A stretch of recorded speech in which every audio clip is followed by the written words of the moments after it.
Palakas ng palakas ang panawagan ng ilang netizens at concerned citizens sa MTRCB na busisiin ang ilang segment ng It's Showtime. Kasunod ng naging kontrobersyal na biro ni Vice Ganda kay Baby Dolls Johaira. Naging usap-usapan sa social media ang nag-viral na eksena sa segment na Memory Mar, kung saan binugahan ni Vice Ganda ng tubig sa mukha si Johaira at pabirong sinabi, "Anong nangyari sa'yo? Ba't nagputik ka?" Dahil dito may ilang netizens ang nagsabing hindi umano angkop ang naturang biro at inilarawan ito bilang insensitive, habang ang iba ay nag-akusa pa ng umano'y racist na pahayag.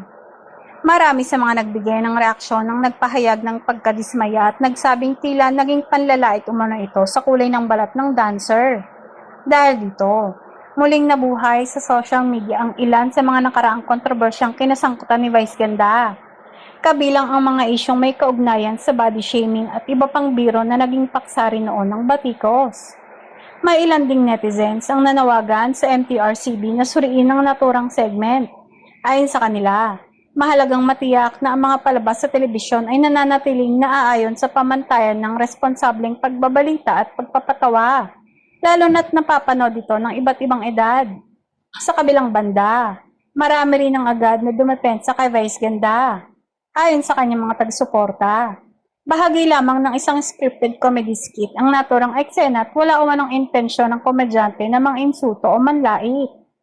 Iginiit nilang entertainment lamang ang layunin ng segment at hindi ito dapat bigyan ng ibang kahulugan. Samantala, sa isang kamakailang episode ng It's Showtime, humingi ng paumanin si Vice Ganda sa mga manonood na nasaktan o na-offend sa ilan sa kanilang mga biro. Aniya, kinikilala nila ang saloobin ng madlang people at nangakong magiging mas maingat sa mga susunod na pagkakataon.